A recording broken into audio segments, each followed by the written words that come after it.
They say when you find love, you just know that it hits you like lightning, clear and unmistakable. But my love story?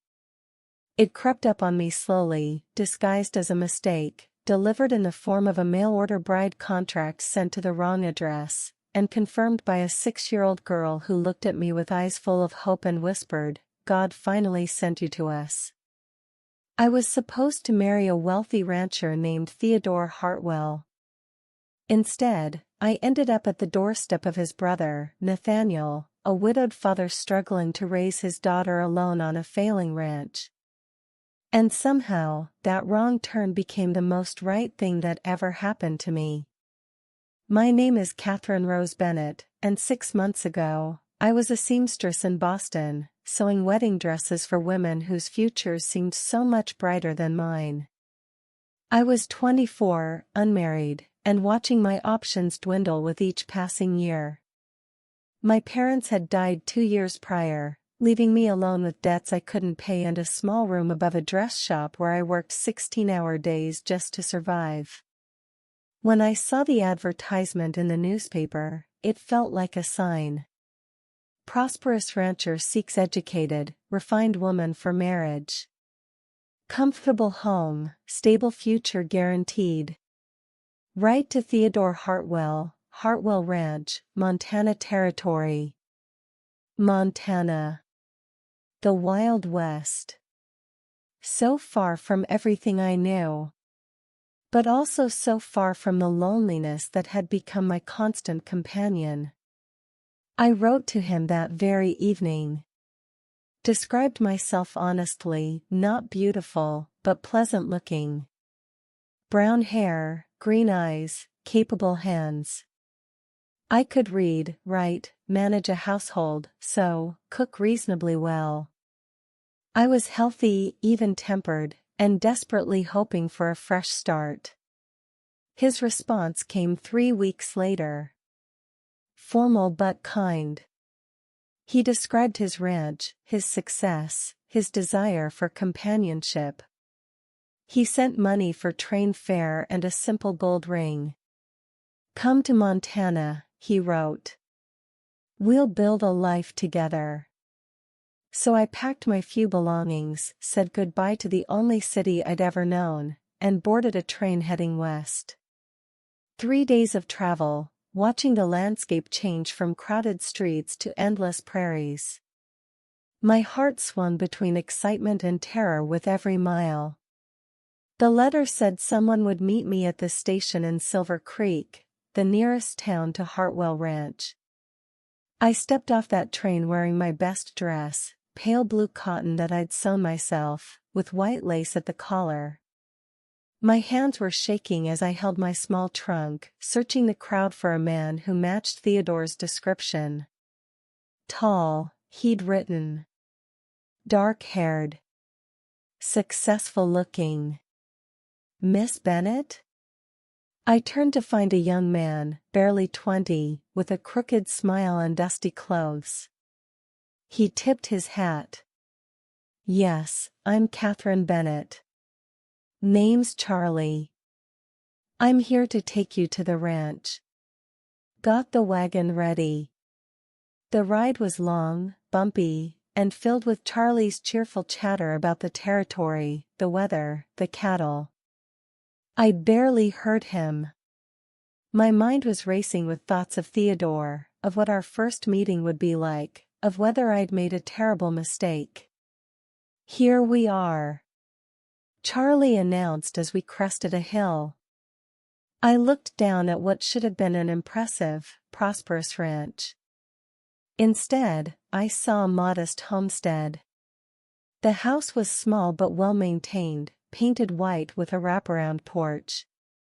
The barn needed repairs. Fences were mended but weathered. A few horses grazed in a nearby paddock. It was humble. Beautiful in its simplicity, but nothing like the prosperity Theodore had described. "This is Hartwell Ranch?" I asked, confused. "Yes, ma'am. Best ranch in these parts, if you ask me. We pulled up to the house, and that's when I saw them.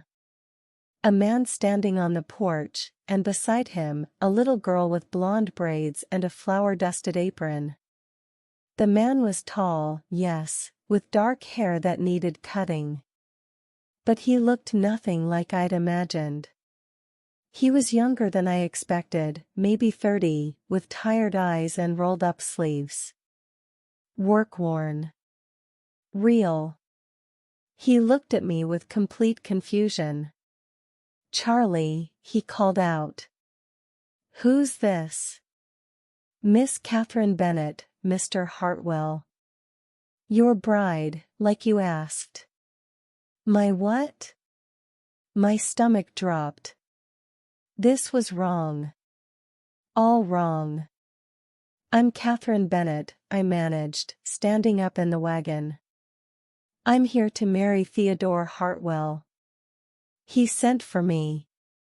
The man's expression changed from confusion to understanding, then something like frustration. Theodore didn't mention he'd sent for a bride. "You're not Theodore Hartwell?" "I'm Nathaniel Hartwell. Theodore is my brother. He lives at the main ranch, 5 miles west. This is the north property." "Charlie, you brought her to the wrong ranch." Charlie's face went bright red. "Oh Lord. Mr. Theodore said Hartwell Ranch. I just assumed." "You assumed wrong." Nathaniel's voice was firm but not unkind. He looked at me, and I saw something in his eyes. Weariness. Maybe loneliness. "I apologize for the confusion, Miss Bennett. We'll get you to Theodore's place right away." That's when the little girl stepped forward. She'd been staring at me with wide blue eyes the entire time. Now she walked right up to the wagon, looking up at me with such intensity it made my breath catch. "Are you really a bride?" she asked softly. "Yes, sweetheart. I am. Though I seem to be at the wrong house." She was quiet for a moment, then she smiled, the most beautiful, hopeful smile I'd ever seen. She reached out her small hand toward me. "God finally sent you to us." My heart cracked open right then.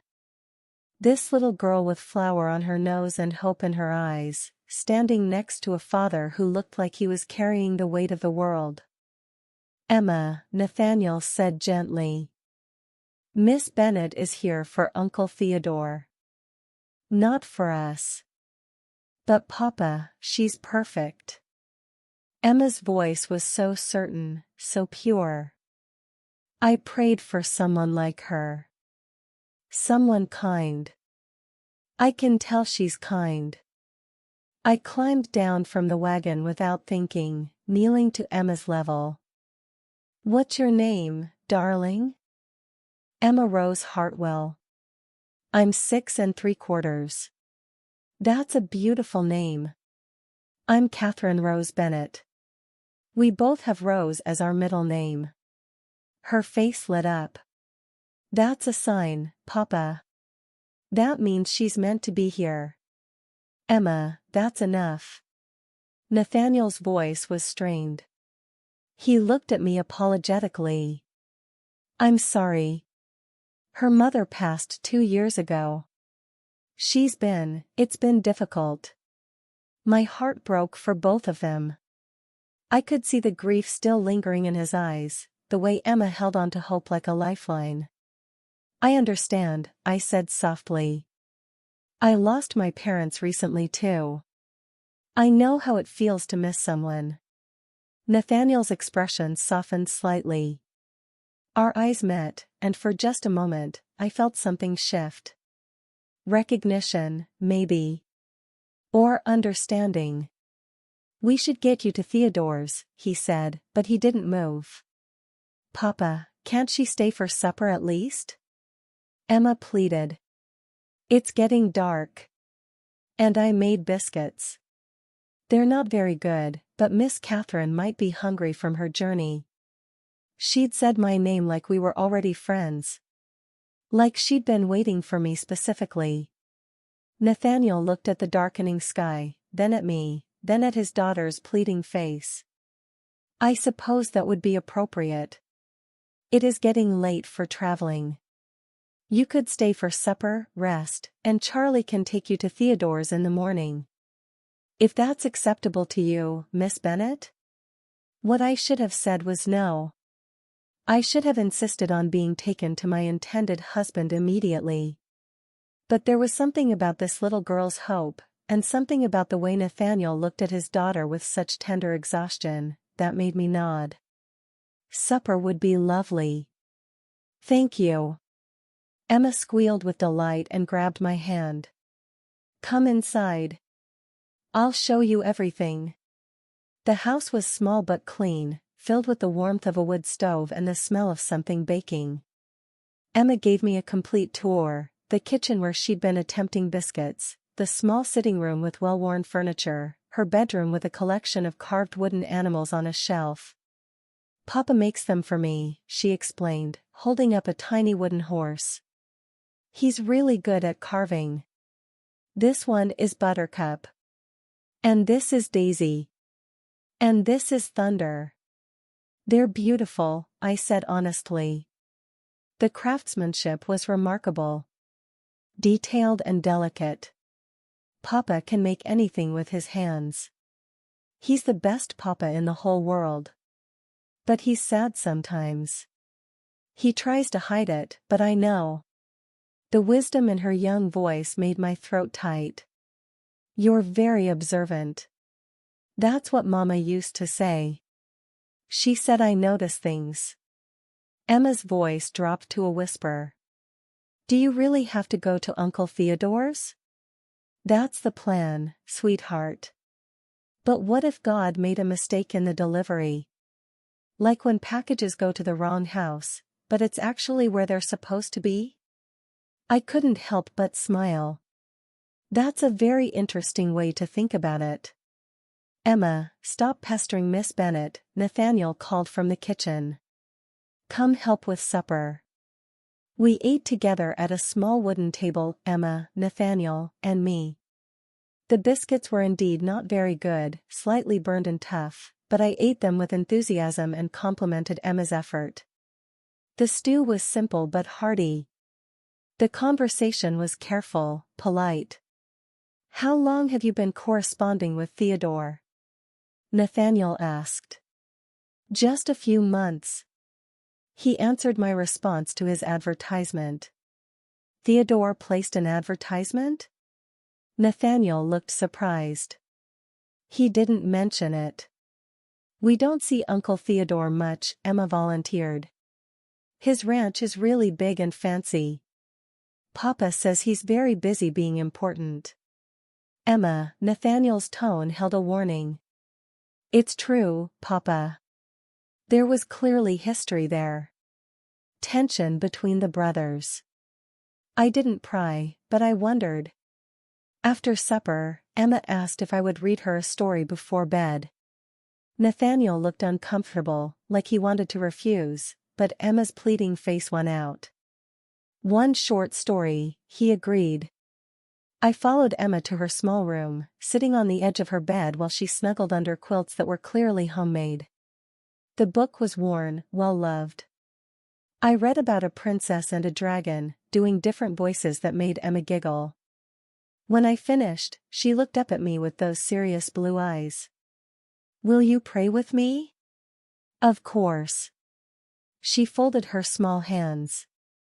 Dear God, thank you for sending Miss Catherine to us, even if Papa doesn't understand yet.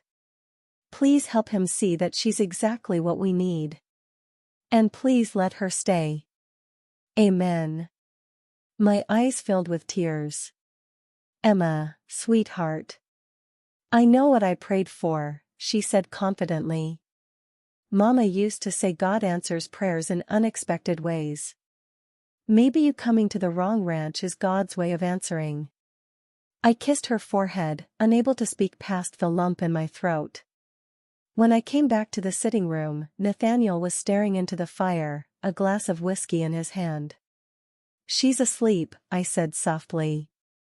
"Thank you for being kind to her." We don't have many visitors." "She's a wonderful child." "She is." He took a sip of his drink. "Her mother would be proud of how she's growing up." I sat in the chair across from him, the fire crackling between us. "Can I ask what happened?" "You don't have to answer if it's too painful." He was quiet for a long moment. "Fever. 2 years ago. Sarah was sick for only 3 days. Then she was gone. Emma was so young. She barely remembers her mother now, and that might be the hardest part."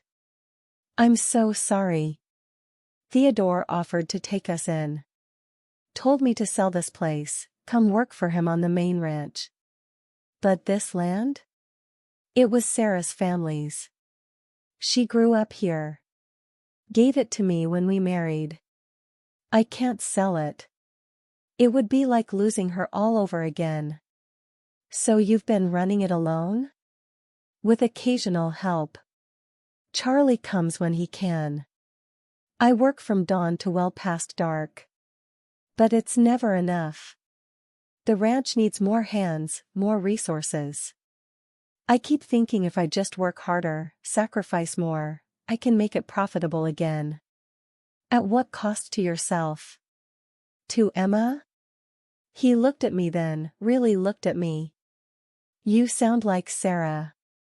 She used to say I worked too hard. That I needed to let myself be happy." Maybe she was right. We talked for hours that night. About Boston, about Montana. About loss and loneliness and the weight of carrying on when someone you love is gone.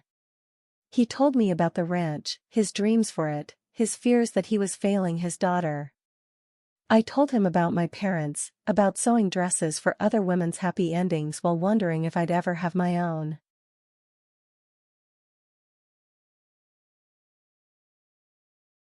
"Do you love Theodore?" he asked suddenly. The question caught me off guard. "I've never met him." "That's not what I asked." "No. I don't love him. But I'm hoping I could grow to. That partnership and respect could become love, over time." "Is that enough for you?" "It has to be. It's more than I have now." He nodded slowly. "You deserve more than enough, Miss Bennet." "Catherine." "Please." "Catherine." My name in his voice did something to my heartbeat. "You should know that Theodore is successful, wealthy, respected. Everything you were promised. He'll give you a comfortable life." But comfortable isn't the same as happy. And Theodore." He paused, choosing words carefully. "He's a good man. But he's ambitious. Always has been. The ranch comes first. Always. And with you?" "With me, Emma comes first. Always. The ranch is second. Everything else falls after." I thought that was exactly how it should be. I slept in Emma's room that night, in a small bed that Nathaniel set up. Emma was thrilled, chattering until she fell asleep mid-sentence. I lay awake, staring at the ceiling, wondering why my heart felt so confused. I was here to marry Theodore. That was the plan. The contract. The promise. But this small house, with its worn furniture and homemade quilts, felt more like home than anywhere I'd been since my parents died. And the man with sad eyes and gentle hands who loved his daughter more than success? He felt like something dangerous. Like possibility. Morning came too soon. Nathaniel made breakfast, eggs, bacon, coffee. Emma was quieter than yesterday, picking at her food. Charlie will be here soon to take you to Theodore's, Nathaniel said. I know. It's a nice ranch. Much bigger than this one. You'll be comfortable there. Nathaniel. Papa, please, Emma interrupted. Can't we ask her to stay? Just a little longer? Emma, we discussed this. Miss Catherine has obligations. But what if she doesn't want to go? Emma's voice cracked. What if she wants to stay with us? Emma, that's enough. The little girl pushed back from the table and ran to her room. I heard the door close. Then crying. Nathaniel dropped his head into his hands. I'm sorry. She's gotten attached. I should have been more careful. She's hurting. She's lonely. I know. But you're not the solution. You're Theodore's bride. Am I? The words came out before I could stop them. Nathaniel, I've spent one evening here, and I already feel more like myself than I have in years. Your daughter prayed for someone like me. She said God sent me here. What if she's right? What if the wrong ranch was actually the right one? You don't mean that. You're tired from traveling. Once you see Theodore's ranch, meet him properly. I've already met the Hartwell I want to know. The words hung in the air between us. Nathaniel stared at me, his expression unreadable. You don't know me, he said finally. You don't know this life. It's hard. Constant work. Struggle. You were promised comfort. I was also promised a partner. Someone to build a life with. Theodore and I have exchanged letters, but you and I? We've shared ourselves. Our grief. Our hopes. That means something. Catherine, I can't offer you what Theodore can. This ranch barely survives. There's no guarantee it ever will. I can't give you fine dresses or social standing or. I can make my own dresses. I don't need social standing. What I need is to be somewhere I'm needed. Wanted. Not just as a convenient solution to someone's loneliness, but as a person. As myself. You are wanted. Emma wants you. God knows he stopped himself. Looked away. This is impossible. Why? Because I was sent to the wrong address? Because the contract has Theodore's name and not yours? Because you don't know what you're asking. Then tell me. What am I asking? He stood up, pacing. You're asking to share a life with a man who can't promise you security. Who might lose this ranch despite his best efforts. Who has a daughter who needs more than I can give her. Who still dreams about his dead wife and wonders if he'll ever feel whole again. And you're offering that to a woman who has nothing. Who came west hoping for a chance at something real. Who wants to be part of a family again more than she wants fine things.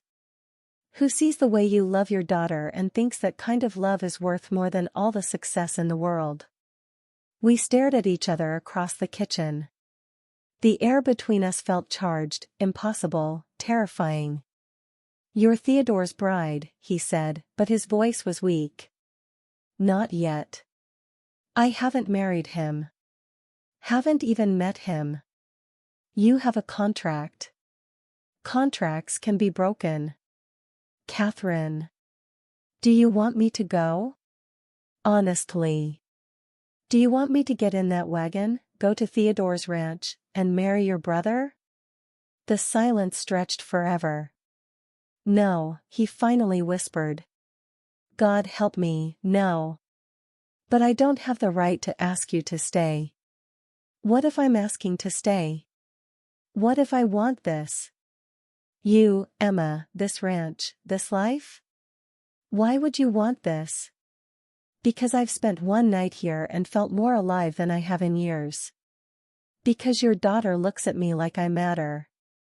Because when you talk about your dreams for this land, your eyes light up.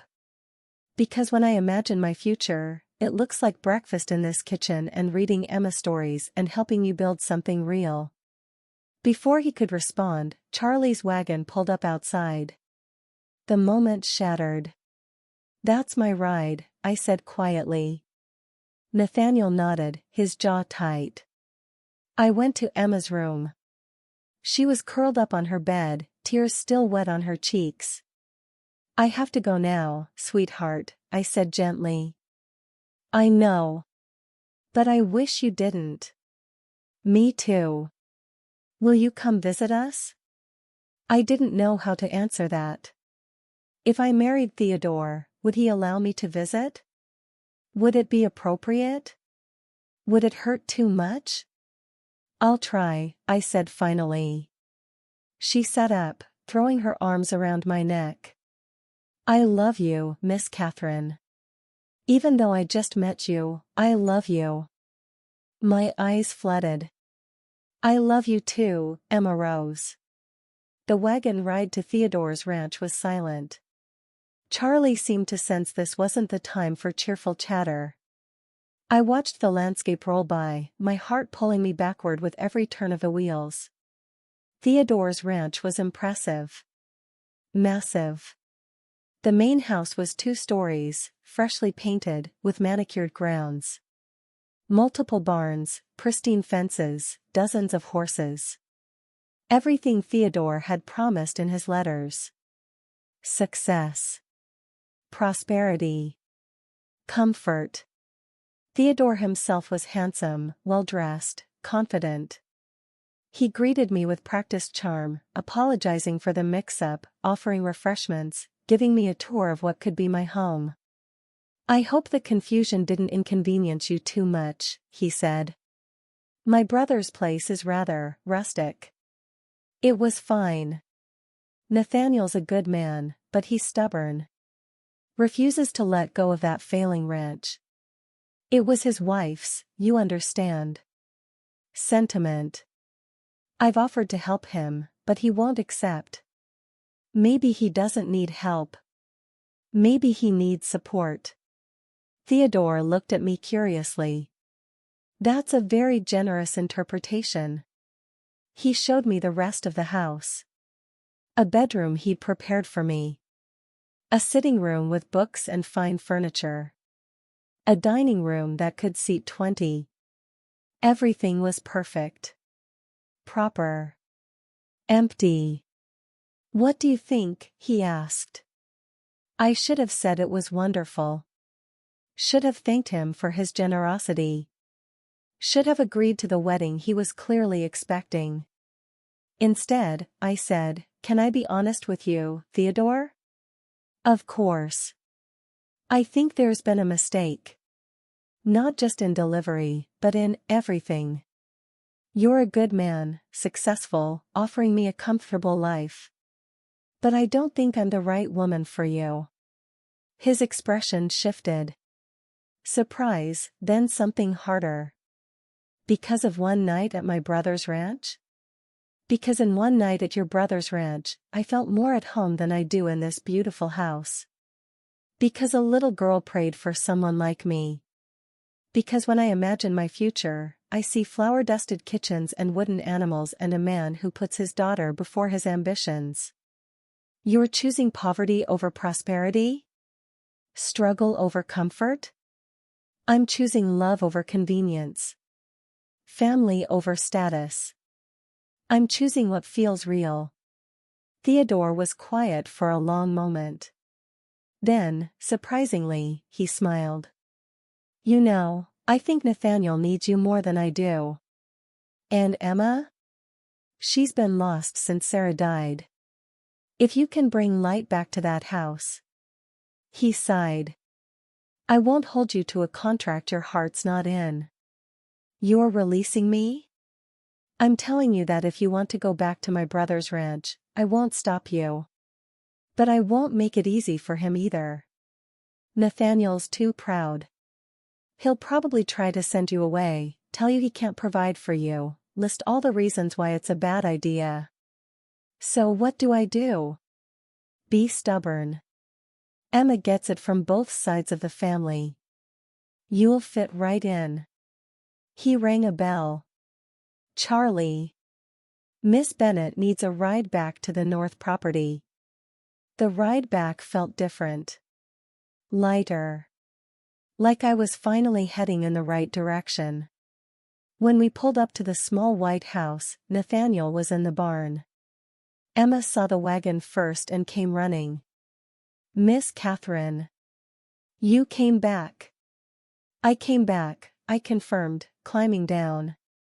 Did you see Uncle Theodore's ranch? Was it wonderful? It was very impressive. But you came back, she repeated, as if trying to understand. I came back. Nathaniel emerged from the barn, covered in hay and dust. He froze when he saw me. Catherine? What are you doing here? I talked to Theodore. His face went carefully blank. And he released me from the contract. He what? He said if my heart wasn't in it, he wouldn't force the marriage. Nathaniel walked closer, his expression unreadable. So you're free to go back to Boston? I could. Or I could stay here. If you'll have me. Catherine, I told you. You told me all the reasons why it's hard. Why it's a risk. What you didn't tell me is whether you want me to stay. Emma was watching us with wide eyes, her small hand clutching her apron. Of course I want you to stay, Nathaniel said roughly. I've wanted that since the moment you walked into my kitchen and complimented Emma's terrible biscuits. But wanting isn't enough. I can't give you. Stop telling me what you can't give me. Tell me what you can. He looked at me, really looked at me. I can give you honesty. Hard work. A partnership. A daughter who already loves you. A man who. He paused. A man who hasn't felt this alive in 2 years. Who's terrified of disappointing you but more terrified of letting you walk away again. That's enough. That's more than enough. You'll be a rancher's wife. It's hard work, Catherine. Early mornings, long days, uncertain futures. I grew up sowing other people's dreams. I'd rather build my own, even if it's difficult. You'll be a mother to Emma. I'd be honored to be Emma's mother. And you'll be married to a man who's still figuring out how to be happy again. Then we'll figure it out together. He closed the distance between us, his rough hands gentle as they cupped my face. Are you sure? Really sure? I've never been more sure of anything. He kissed me then. Soft and careful and full of promise. Emma squealed with delight, jumping up and down. I told you, she shouted. I told you God sent her to us. Nathaniel pulled back, smiling. Yes, Emma. You were right. Can we get married right away? Can Miss Catherine stay forever? If she'll have us, Nathaniel said, looking at me. I'll have you, I promised. We were married a week later in the small church in Silver Creek. Emma was the flower girl, taking her job very seriously. Theodore stood as Nathaniel's best man, looking genuinely happy for his brother.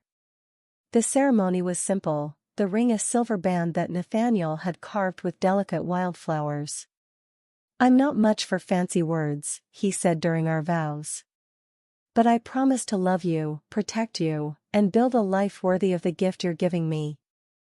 You and Emma are my world now. Everything I do will be for our family. I promise to stand beside him through hard times and good, to love Emma as my own, to help him build not just a ranch but a home.